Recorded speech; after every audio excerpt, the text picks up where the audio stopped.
எவனொத்தன் தம் மனசுக்கு தெரிஞ்சிருந்தும் பொய் சொல்றானோ, நிஜம் தெரிஞ்சும் அந்த பலம் முழுக்க அவன் அனுபவிக்கிறான். அதனால ஏற்படுற துக்கம் முழுக்க அவனுக்கு ஏற்படுறதுன்னா என்னென்ன துக்கம் ஏற்படும் காஷ்யபர் சொல்லியிருக்காரா, அதை சொல்றேன்னு விதுரர் சொல்றார்.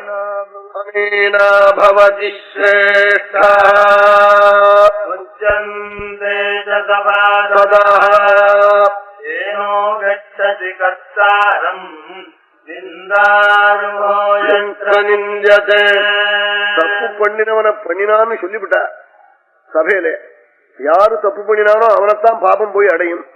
அதை சொல்லாம ஒளிச்சு வச்சு பேசினா சபையில இருக்கிற எல்லாரையும் போய் அடையுமா அந்த பாபமானது. ஏனோ கச்சதி கர்த்தாரம் யத்ர நிஞ்சதே தர்மம் பிரக்லாதவ்ருச்சதே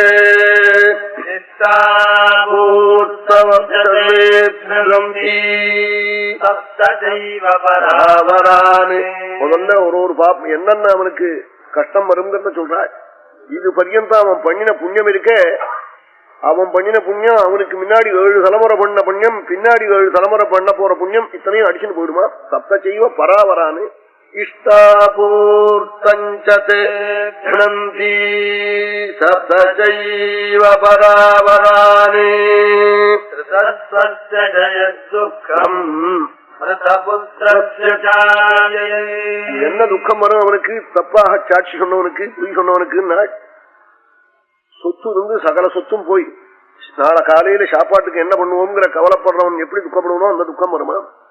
புத்திரன் மரிச்சு போனவனுக்கு எந்த துக்கம் வருமோ அந்த துக்கம் வருமா? மிருத புத்திரஸ்ய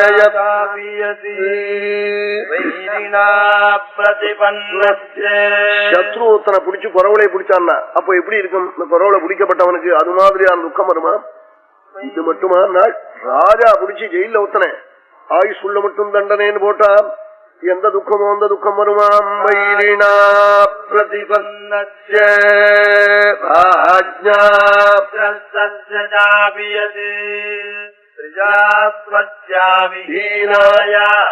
கணவன இழந்த மனைவிக்கு எந்த துக்கமோ அந்த துக்கம் வருமாம். ஸ்திரியா பத்யாவிஹீனாய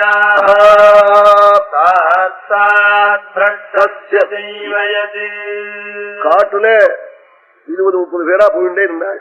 நடுக்காடு, ராத்திரி இருட்டு 12 மணி. நான் அதோ அந்தந்த குளத்தங்கரைக்கு போயிட்டு வரேன், நீங்கெல்லாம் இருங்கோன்னா இவன் சொன்னதாவா காதுல வாங்கிக்காம இவன் கூட வரான்னு நினைச்சுன்னு பறந்து போட்டா. 5-6 மைல் போயிட்டால் இவனுக்கு எந்த திக்குல போனாலும் தெரியாம இருட்டுல ஒத்தனா மாட்டின்றவன் எப்படி கதறுவனோ அப்படி கதறுவனாம் பொய் சொன்னவன்.